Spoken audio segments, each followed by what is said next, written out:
Hello, I'm the Bunny Man, And I'm Crazy Susie. and when we are in the eyes of terror, Yes, and we are trying to wrap up this 13 Nights of Halloween. We are on number what? 10. Number 10. And for number 10, we are going to do the movie All Hallows Eve. Yes. The first one, there actually is a second, and there is a movie that is kind of stems off from this series about Art the Clown. Who is the main protagonist? Antagonist? Antagonist, I believe it is. Yeah, he's the clown character, the baddie. So, It is called Terrifier. It's supposed to be released August of this year. I'm not 100% sure if it ever was. But it's supposed to be a spin-off of the full film featuring Art the Clown called Terrifier. Not sure if that ever happened, but it was supposed to be in the works. But there is a second of All Hallows Eve. And we're not extremely fond of the first one, so I'm not sure if we're ever going to venture there, to be honest with you. we might do it next Halloween, which would be for us at this rate, February. Okay. This film we actually watched on YouTube. It is available on Amazon Prime for a rental fee. And, you know, we're cheap, so we didn't do that. It's a horror thriller. It's unrated. It was an hour and 23 minutes long. This film originally came out October the 29th of 2013. IMDb gives it a score of 4.9 out of 10. The director and writer is Damien Leon. The cast is as follows. Katie McGuire plays Sarah. Mike Gianelli plays Art the Clown. Catherine A. Callahan plays Caroline. Marie Macer plays the woman. Very descriptive. Kayla Leanne plays Casey. Cole Mathewson plays Timmy. Sydney Freyhofer plays Tia. And the synopsis is: a babysitter finds a VHS tape which features various sinister murders performed by a psychotic clown. Okay. So let's just jump into this, and we'll just give this warning. We didn't care for this, and don't waste your money getting it. Find it in some other way. Don't pay for this film. No. If you like things that are very, I don't know, out of the norm, films that are kind of strange, then definitely watch it, but don't pay for it. Do not pay for it. Okay, I like weird movies. I'm a big fan of David Lynch's movies and stuff like that, which is, you know, abstract and or surrealistic and stuff like that. And I really enjoyed Eraserhead. This one, nowhere near interested. Well, this movie goes on the concept of it's a movie inside of a movie. Yes. And They play a VHS tape in the movie. Again, at first, this is the first issue of it. It doesn't make... The VHS does not make any sense. Okay, so first, we have to tell how they get the VHS tape. It's some girl in a well that gives it to them, and then they call... Oh, wait, that's another movie. So the VHS tape, this lady is babysitting her friend's kids on Halloween night. They go trick-or-treating. They come home, and they're going through their candy. And the little boy dumps his candy out, and a VHS tape is in his trick-or-treat bag. Okay? This kid is like 10 years old, 12 years old, something like that. He was going trick-or-treating and didn't realize somebody had snuck a VHS tape in his trick-or-treat bag. Well, because we all know VHS tapes weigh nothing. You go... It's a big black box, and Yeah. he did not realize somebody put it in his bag. Yeah, well, you know... Sure. Thanks, sir, for the big candy bar. Yeah. One thing that really bothered me about this movie was the time period is supposed to be Like 2012. in the mid-2000s as far as what's around.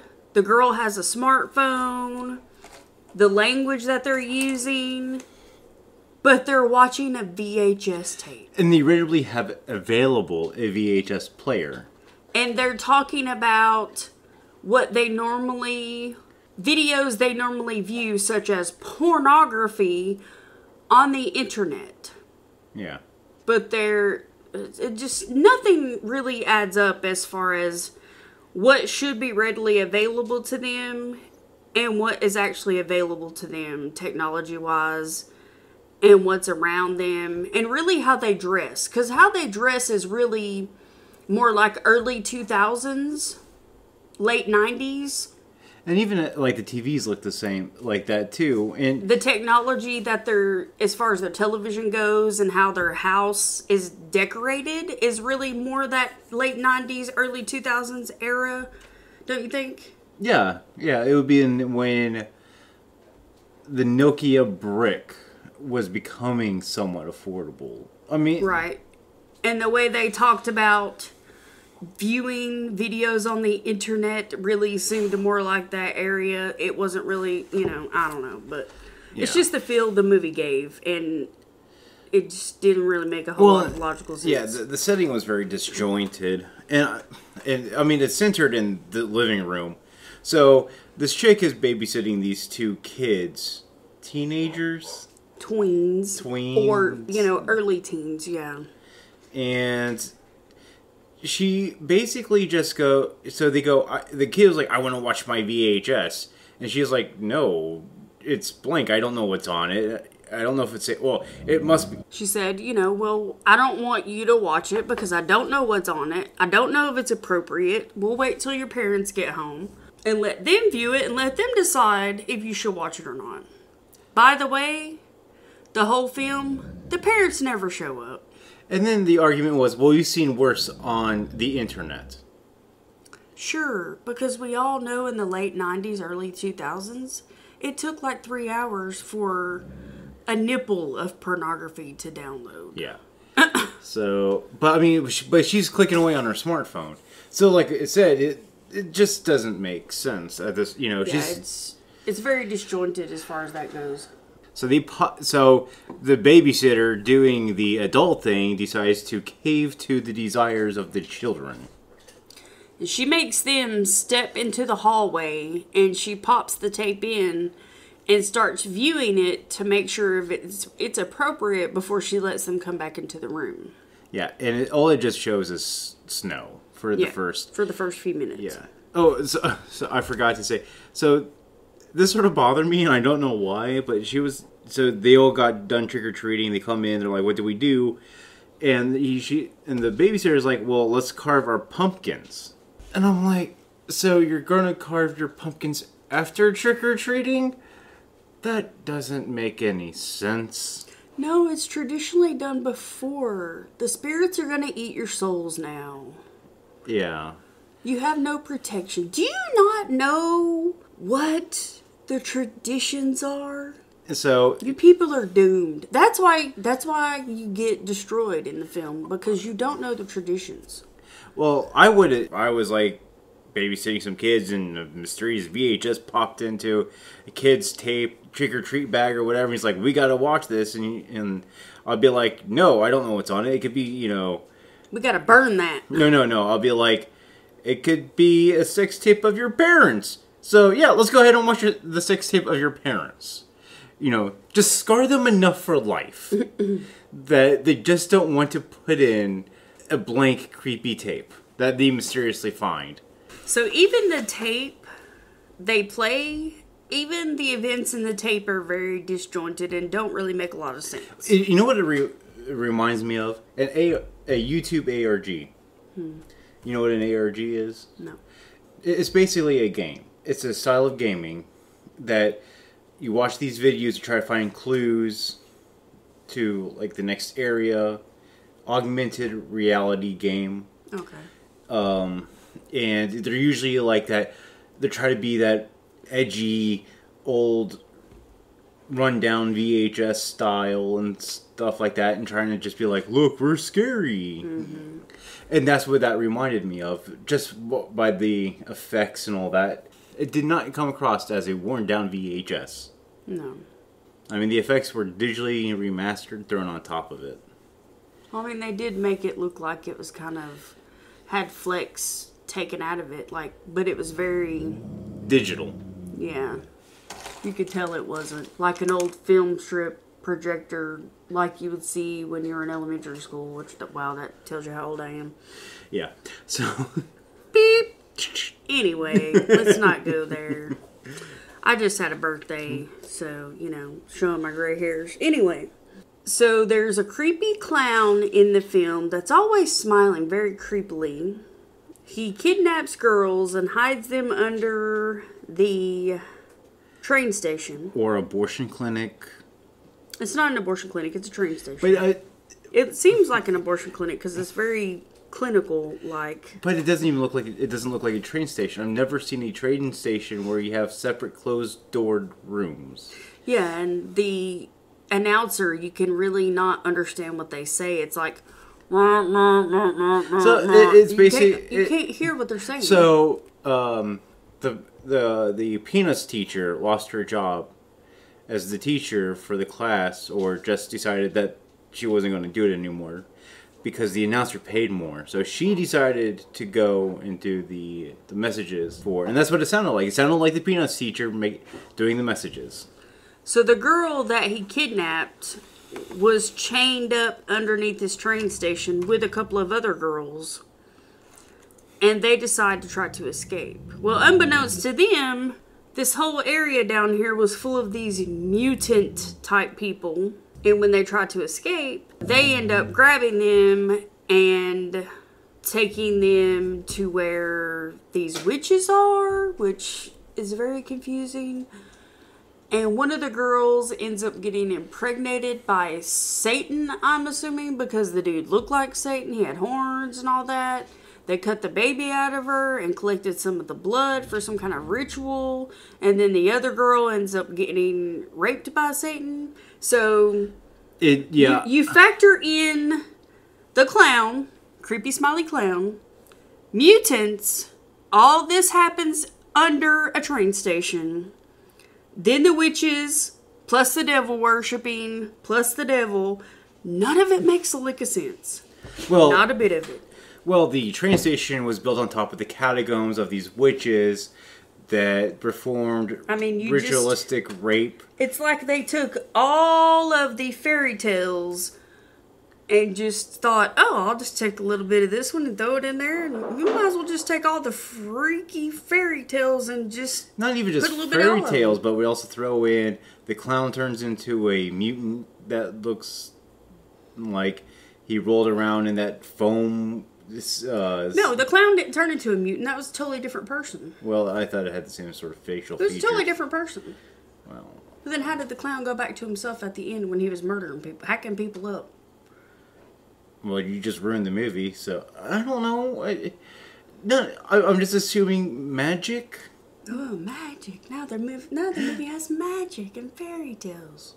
It just dealt with witches and the devil. I know. I don't get it. And okay, so she turns off the movie and she's like, "Oh, that was just disgusting," or whatever. She was afraid the kids were going to have nightmares, so she turns it off and sends them to bed. And well, that boy, he was watching intently. Like he just popped his first boner. He was like, "It's not scary. I'm fine." I've seen worse on the internet. Turn it back on. And so she sends them both to bed and tells them to brush her hair and her teeth and all that jazz. And she goes into their room individually to tuck them in and all that. And they had this really weird, like, brother-sister rivalry with brushing their teeth in the same... Like, they tried to stress that they were brother and sister, and it just didn't work at all. Every interaction in this movie was stressed. It was just awkward. They made it awkward. Like... They tried to make everything so, I guess, overemphasized that they just made it awkward. But anyway, so she puts the kids to bed.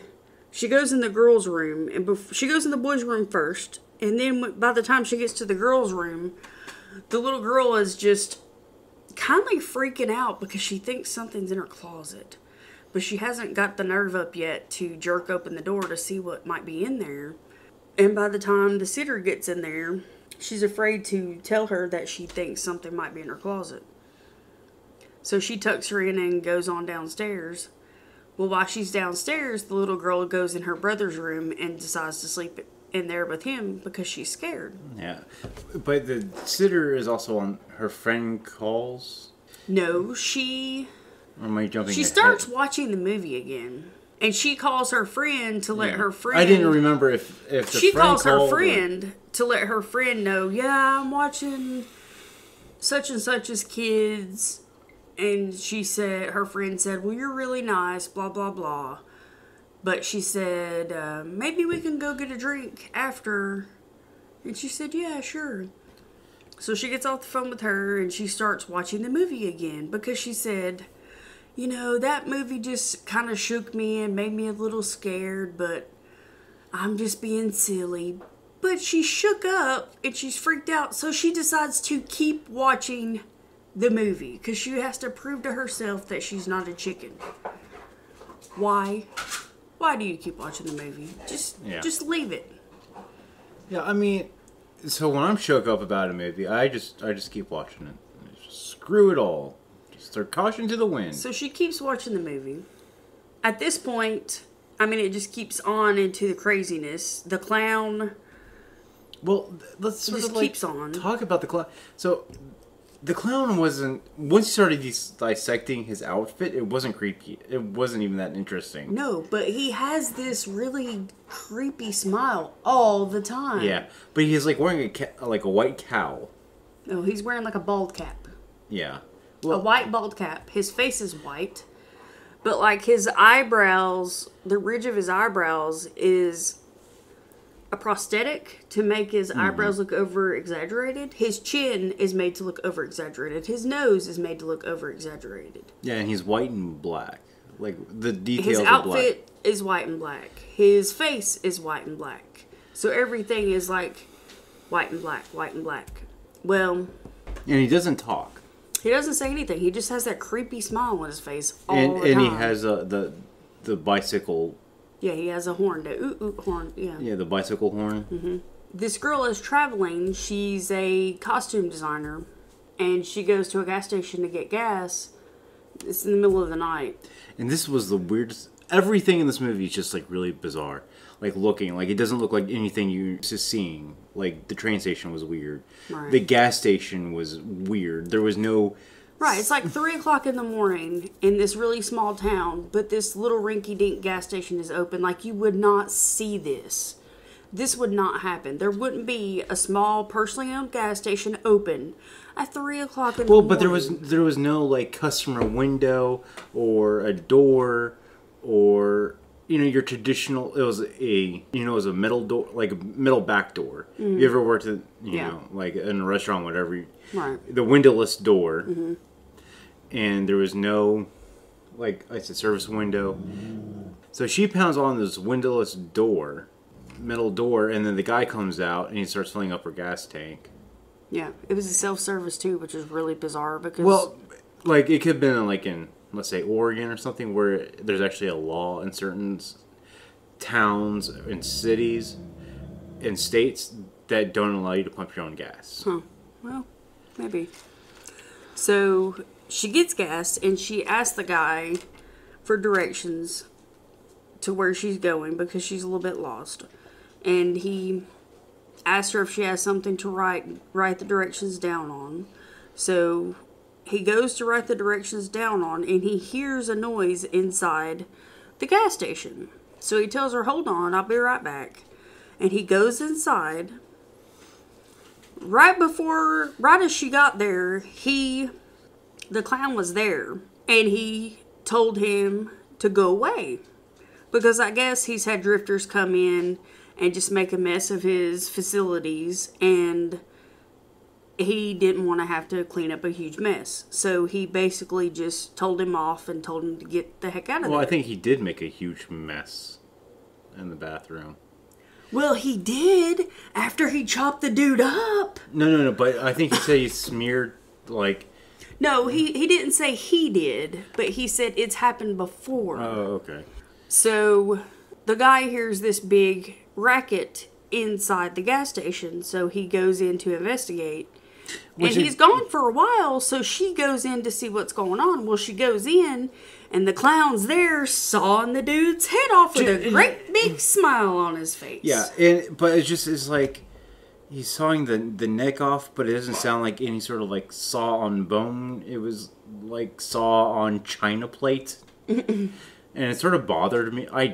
You know me, I hate that sound of like a fork or a knife on a plate. And the dude's limbs are just here and there in the room, and the clown's like covered in blood and has blood splatter on his face, and he's just got that weird smile on his face. But, I mean, he's just sawing away. I don't know if you've ever sawed anything before, but it takes time.